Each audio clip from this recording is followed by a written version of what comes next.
부처님은 왜 바로 대답하지 않았을까?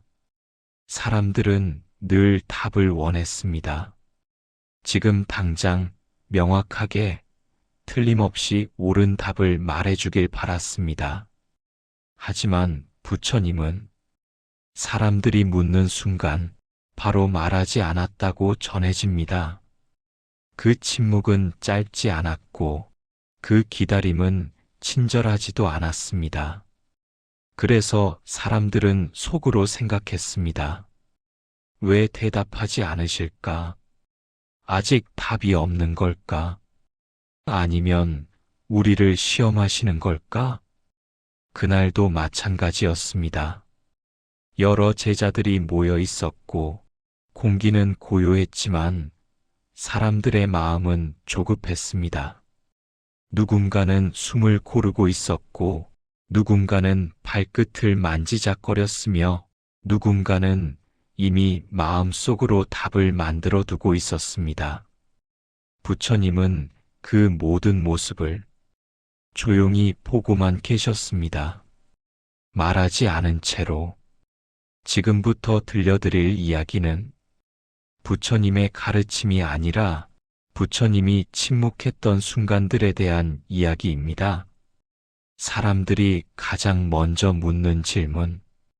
그날 한 제자가 앞으로 나섰습니다. 그는 오래전부터 마음속에 품고 있던 질문을 더는 미룰 수 없다고 느꼈습니다. 부처님. 부처님은 고개를 들었지만 아직 아무 말도 하지 않았습니다. 사람은 왜 이렇게 괴로운 것입니까? 질문은 분명했고 목소리에는 절박함이 섞여 있었습니다. 그 질문이 끝나자 주변이 조용해졌습니다.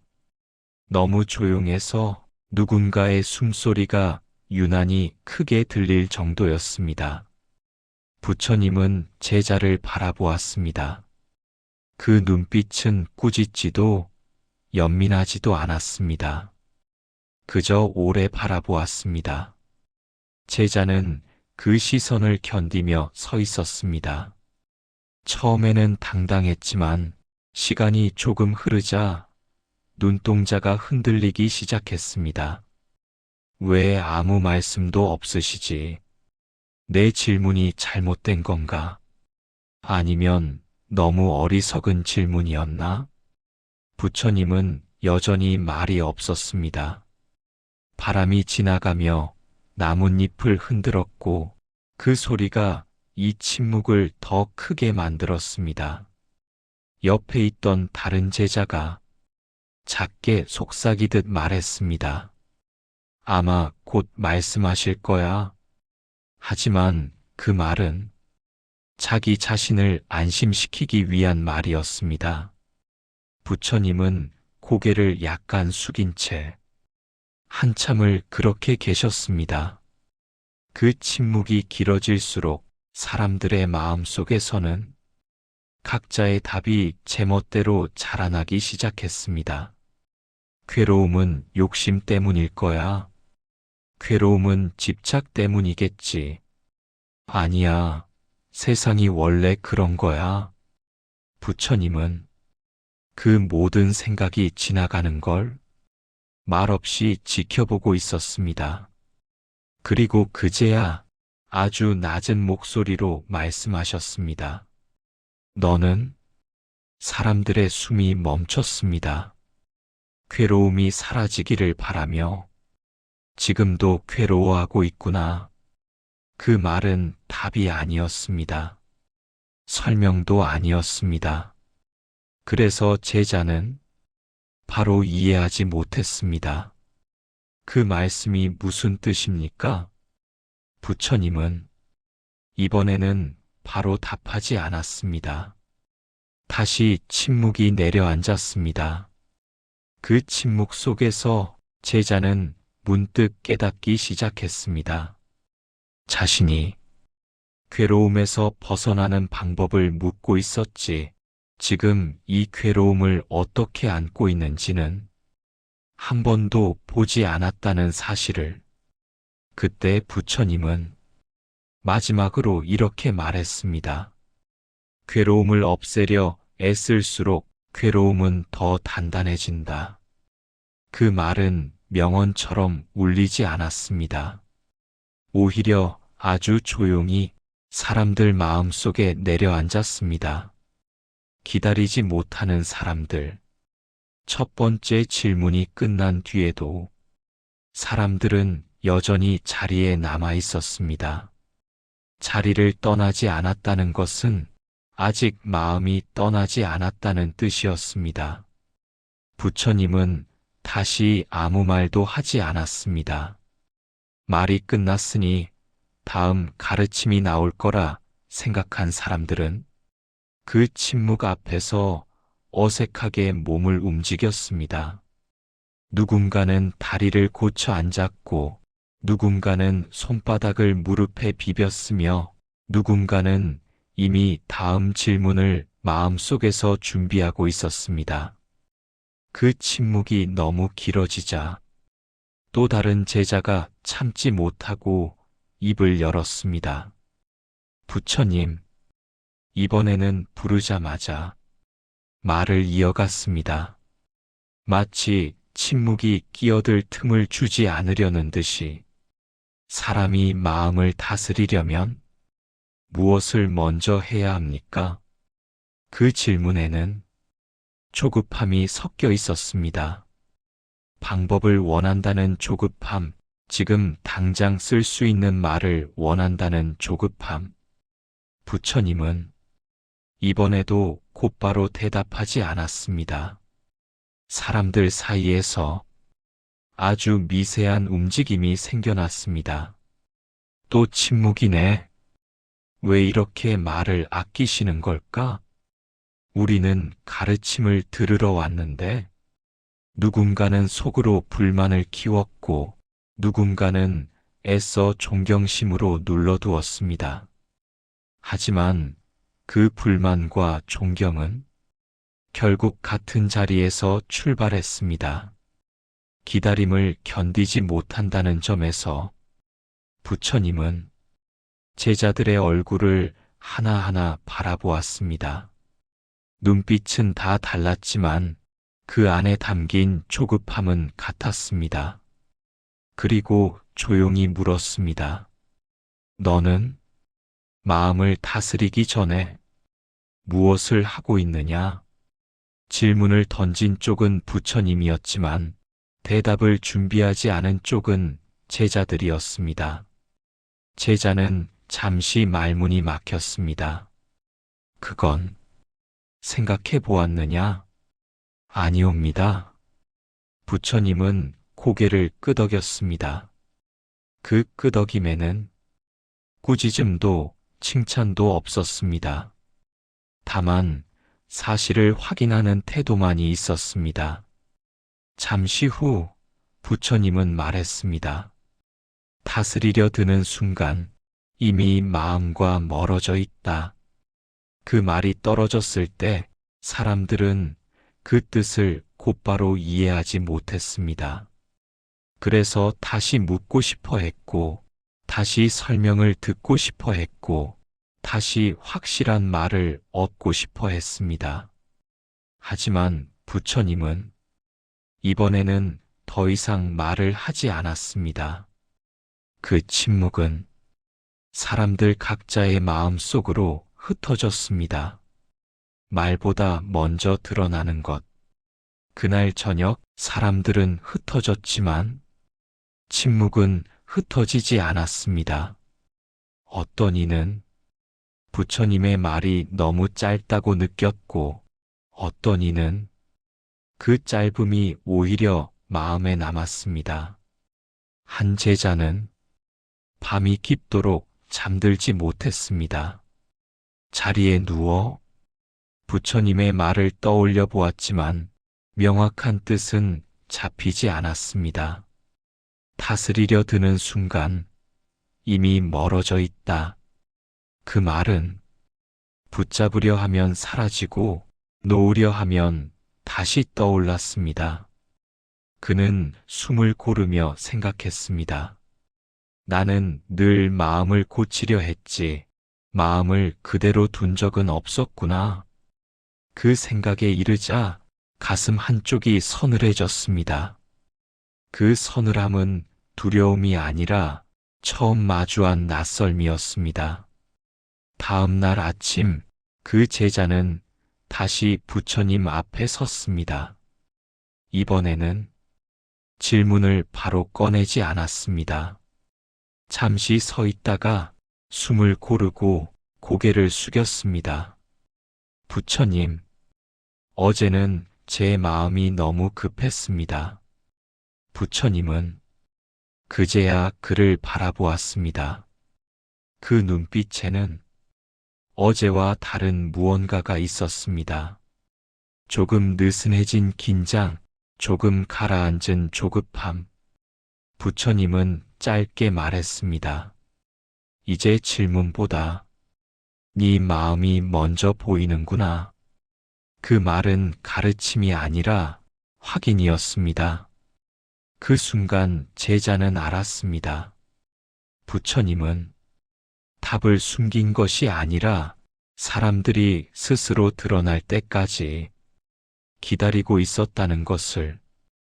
부처님은 왜 바로 대답하지 않았을까? 말을 얻으려는 사람, 침묵을 견디는 사람, 사람들은 다시 모였습니다. 전날보다 더 조용하게, 하지만 마음속은 더 복잡한 상태로. 누군가는 이번에는 반드시 알아듣고 싶다는 마음으로 앉았고, 누군가는 괜히 또 침묵만 길어지는 건 아닐까 하는 불안을 안고 있었습니다. 부처님은 그런 사람들 앞에서 한 제자가 용기를 내어 물었습니다. 부처님, 말씀을 들을수록 저희는 더 헷갈려집니다. 그 말은 불경도 아니고 도전도 아니었습니다. 그저 솔직한 고백이었습니다. 부처님은 이번에는 고개를 끄덕이지도 않았고 곧바로 말하지도 않았습니다. 그 대신 제자를 한참 바라보았습니다. 그 시선은 답을 줄 수 있는 사람의 시선이 아니라 지켜보는 사람의 시선이었습니다. 제자는 점점 불안해졌습니다. 내가 잘못 말한 건가? 헷갈린다고 말한 게 무례였나? 차라리 묻지 말 걸 그랬나? 그 불안이 얼굴에 드러나기 시작했을 즈음 부처님이 낮게 물었습니다. 너는 헷갈리는 것이 싫으냐? 제자는 잠시 멈췄습니다. 이 질문을 예상하지 못했기 때문입니다. 싫습니다. 왜냐? 불안하기 때문입니다. 부처님은 그 대답을 한 제자를 오래 바라보았습니다. 그리고 아주 천천히 말했습니다. 불안해지는 순간에도 너는 아직 도망치지 않았다. 그 말은 위로처럼 들리지도 교훈처럼 들리지도 않았습니다. 하지만 그 말을 들은 제자는 자신이 지금까지 해왔던 행동을 떠올렸습니다. 조금만 불안해지면 답을 찾으러 달려가고 조금만 헷갈리면 누군가의 말을 빌려 마음을 덮어두던 자신을. 부처님은 말을 이었습니다. 사람들은 침묵이 길어지면 답이 없는 줄 안다. 그러나 그 침묵은 네 마음이 드러나는 시간이다. 그 순간 사람들 사이에 흐르던 공기가 달라졌습니다. 더 이상 언제 다음 말이 나올까를 기다리는 공기가 아니라 지금 내 마음이 어떤가를 느끼는 공기였습니다. 붙잡지 않는다는 것. 그날의 마지막 질문은 아주 조심스럽게 나왔습니다. 부처님, 그렇다면 사람은 무엇을 붙잡지 말아야 합니까? 그 질문에는 답을 기대하는 마음보다 이미 내려놓고 싶은 마음이 더 많이 섞여 있었습니다. 부처님은 이번에도 바로 말하지 않았습니다. 하지만 이번 침묵은 이전과 달랐습니다. 사람들은 더 이상 불안해하지 않았고 서두르지도 않았습니다. 침묵이 흐르는 동안 각자는 저마다 붙잡고 있던 것들을 떠올렸습니다. 어떤 이는 분노를, 어떤 이는 후회를, 어떤 이는 잘 살아야 한다는 생각을. 부처님은 그 시간을 충분히 흘려보낸 뒤 이렇게 말했습니다. 붙잡고 있다는 사실을 알아차리는 것. 사람들은 그 말이 끝났다는 걸 바로 알아차리지 못했습니다. 그래서 부처님은 한 문장을 더 보탰습니다. 그것이면 이미 내려놓기 시작한 것이다.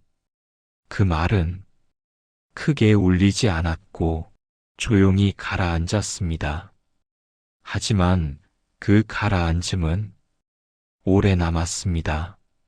사람들이 떠난 뒤 남은 것. 사람들은 하나둘 자리를 떠났습니다. 어떤 이는 말없이, 어떤 이는 깊은 생각에 잠긴 채로. 그날 이후 부처님의 말이 갑자기 쉬워졌다고 말한 사람은 없었습니다. 다만 사람들은 이렇게 말했습니다. 이상하게 답을 듣고 싶다는 마음이 조금 느려졌다. 침묵이 예전만큼 두렵지 않다. 부처님은 그런 말을 들었을 때도 아무 대답을 하지 않았다고 전해집니다. 왜냐하면 그때는 이미 말이 필요 없었기 때문입니다. 부처님이 가르친 것은 정답이 아니었고 기술도 아니었습니다. 기다릴 수 있는 마음, 그리고 지금 드러나는 자기 자신을 도망치지 않고 보는 태도. 그것은 명언으로 외우기에는 너무 조용했고 이야기로 남기기에는 너무 깊었습니다.